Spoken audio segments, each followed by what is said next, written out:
मेरे प्यारे बच्चों, तो कैसे हैं आप सभी।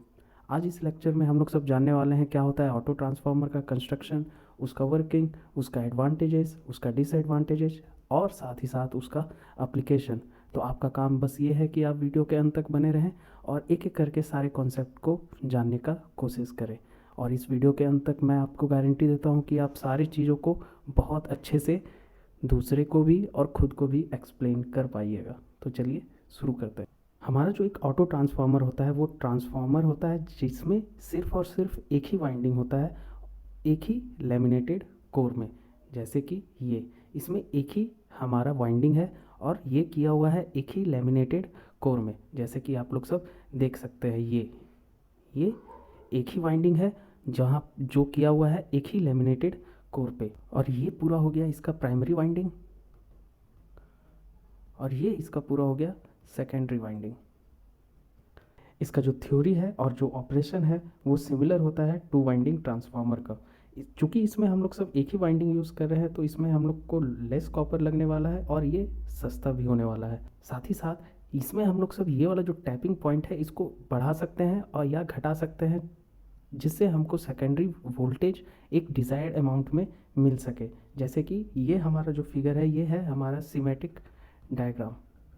अगर हम लोग सब रियल इंटरनल व्यू के बारे में बात करें तो कुछ इस तरह से इंटरनल व्यू होता है हमारे पास, जिसमें कि हमारा इनपुट दिया जब हुआ रहता है ये पूरे इस वाइंडिंग में, और हमारा आउटपुट में ये हमारे पास कार्बन ब्रश लगा हुआ रहता है जिसके कारण ये मूव करता है। ठीक है, कहीं पर भी टैपिंग पॉइंट बना सकते हैं इस पूरे वाइंडिंग में। समझ रहे हो आप बात को। जैसा कि आपको पता होना चाहिए कि जो सेकेंडरी वोल्टेज है वो डिपेंड करता है नंबर ऑफ टर्न्स कितना हो सेकेंडरी वाइंडिंग में। तो ये टैपिंग हमारा इंक्रीज़ और डिक्रीज़ जैसे होगा वैसे ही हमारा उतने ही अमाउंट में हमारे पास क्या डिज़ायर्ड वोल्टेज मिलेगा। एक डिफरेंस मैं आपको यहीं पे बता देना चाहता हूँ कि जो हमारा ऑर्डिनरी ट्रांसफार्मर होता है उसमें प्राइमरी एंड सेकेंडरी वाइंडिंग क्या होता है वो इलेक्ट्रिकली इंसुलेटेड होता है फ्रॉम ईच अदर। बट यहाँ पर जो ऑटो ट्रांसफार्मर होता है उसमें प्राइमरी और सेकेंडरी वाइंडिंग वो किस तरह से कनेक्टेड होते हैं भाई, मैग्नेटिकली एंड इलेक्ट्रिकली। ये फिगर देखने से आपको पता चल ही रहा होगा। अब आते हैं भाई, ये तो कंस्ट्रक्शन हो गया, अब आते हैं हम लोग सब इसका वर्किंग पे।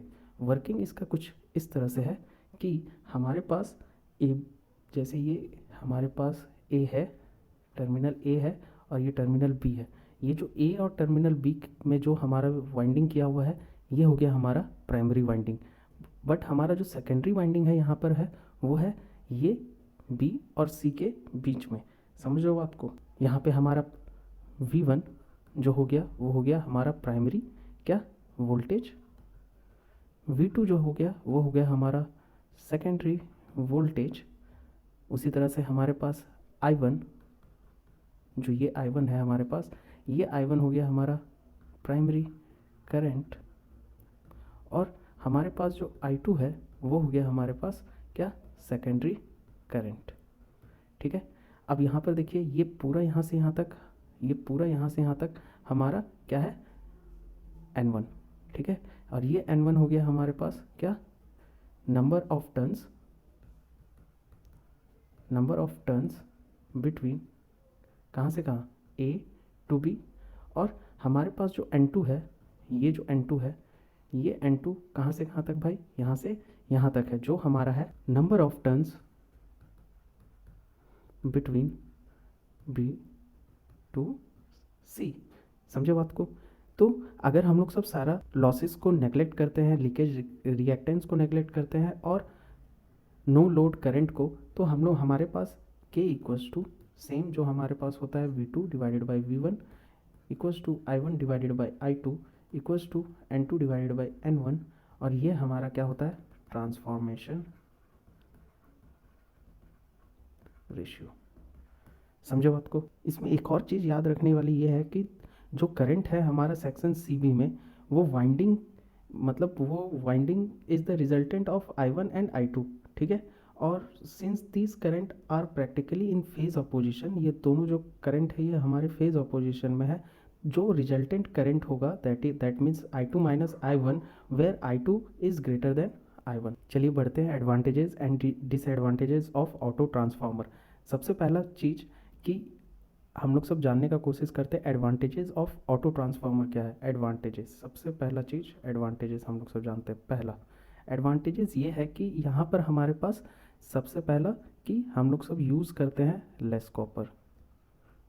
लेस कॉपर क्यों भाई यूज़ कर रहे हैं? क्योंकि हमारे पास एक ही वाइंडिंग है, ठीक है, जिसके कारण हमारा कॉस्ट क्या होगा, सेकंड में हम लोग सब डाल देते हैं कि कॉस्ट लेस होगा, ठीक है। अगर हम लोग सब लेस कॉपर यूज़ करेंगे तो हमको खर्चा भी कम आएगा, समझो बात को। अब चूंकि हमारे पास लेस कॉपर है तो हमारे पास लेस कॉपर लॉस भी होगा, समझो बात को, ठीक है। अब यहाँ पर क्या है कि अगर कॉपर लॉस लेस हो रहा है तो हमारे पास क्या मोर इफ़िशियंसी भी आएगा इसका, ठीक है। अब आते हैं चौथा पॉइंट पे। चौथा पॉइंट ये है कि ये इसमें हम लोग सब वोल्टेज को वेरी कर सकते हैं कंटिन्यूसली, किसके द्वारा, मूविंग स्लाइडिंग कॉन्टैक्ट्स, कहाँ पर, सेकेंडरी में होगा, इसके कारण तो हम लोग सब कंटिन्यूसली वोल्टेज वेरी कर सकते हैं, ठीक है। और पांचवा पॉइंट में हम लोग सब यहाँ पर ये बेटर रेगुलेशन प्रोवाइड करता है, बेटर रेगुलेशन, ठीक है। छठा पॉइंट ये है कि इसमें मतलब लेस साइज, जो साइज है इसमें लेस होगा और बेटर हमारे पास क्या रेटिंग होगा। दैट मीन्स कि इसको हम लोग सब कह सकते हैं less size for same rating, समझे। अब आता है डिसएडवांटेजेस। डिसएडवांटेजेस क्या क्या है? पहला चीज़ कि इसमें डायरेक्ट कनेक्शन दिया हुआ रहता है, किसमें, प्राइमरी और सेकेंडरी में, ठीक है। तो जिसके कारण अगर एक भी वाइंडिंग मीन्स एक ही वाइंडिंग अगर ख़राब हो जाएगा तो पूरा मशीन ख़राब हो जाएगा। दैट मीन्स इसमें क्या है, chances of break down is more, ठीक है, समझे बात को। दूसरा पॉइंट ये है कि इसमें शॉर्ट सर्किट करंट जो होता है वो लार्जर होता है। शॉर्ट सर्किट करंट क्या होता है भाई, ये होता है larger, is larger than for two winding transformer. तीसरा पॉइंट में आते हैं। तीसरा पॉइंट ये है कि जो इफेक्टिव पर यूनिट इम्पिडेंस होता है किसका, ऑटो ट्रांसफार्मर का, is small resulting in large short circuit current. क्या भाई, the effective per unit impedance of N auto transformer is small resulting in large short circuit क्या भाई, करंट, समझो बात को। ये देख लीजिए कितना अच्छे अच्छे एडवांटेजेस हैं और कितने बुरे बुरे डिसएडवांटेजेस हैं। सारी चीज़ों के कुछ एडवांटेजेस रहते हैं, कुछ डिसएडवांटेजेस भी रहते हैं। चलिए बढ़ते हैं एप्लीकेशन ऑफ ऑटो ट्रांसफार्मर में। एप्लीकेशन क्या है, सबसे पहला इसका एप्लीकेशन ये है कि ये फॉर गिविंग वेरिएबल वोल्टेज देने में यूज़ होता है। फॉर गिविंग वेरिएबल वोल्टेज सबसे ज़्यादा इसका हम लोग सब इसी में यूज़ करते हैं। और ये सबसे ज़्यादा और यूज़ होता है to give a small boost to a distribution cable to correct for voltage drop. जहाँ पर भी हमारा डिस्ट्रीब्यूशन केबल होता है वहाँ पर हम लोग सब स्मॉल बूस्ट देने के लिए इसका यूज़ करते हैं ताकि जो वोल्टेज ड्रॉप होता है उसको करेक्ट किया जा सके।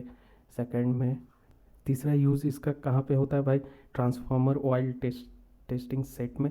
चौथा हमारे पास है इन लेबोरेटरीज, जहाँ पर हमारे पास ज़रूरत हो कहाँ पर, वेरिंग वोल्टेजेस का। पांचवा हम लोग सब यूज़ करते हैं इसको रेगुलेटिंग ट्रांसफार्मर जैसा, for obtaining low secondary voltage required for traction and in industries. आशा करता हूँ कि आपको ये पूरा ऑटो ट्रांसफार्मर का कॉन्सेप्ट समझ में आया होगा। क्या इसका कंस्ट्रक्शन है, क्या इसका वर्किंग है, कहाँ पे इसका एप्लीकेशन है, क्या एडवांटेजेस है, क्या डिसएडवांटेजेस है, ये सारा कॉन्सेप्ट आपके दिमाग में अच्छे से चला गया होगा। आपने इस वीडियो को अगर यहाँ तक देख लिया है तो लाइक का बटन दब जाना चाहिए। साथ ही साथ आप अगर इस चैनल में नए हैं तो सब्सक्राइब का भी बटन दबा लेना। मिलते हैं नेक्स्ट वीडियो में, तब तक के लिए थैंक यू फॉर वॉचिंग। जय हिंद।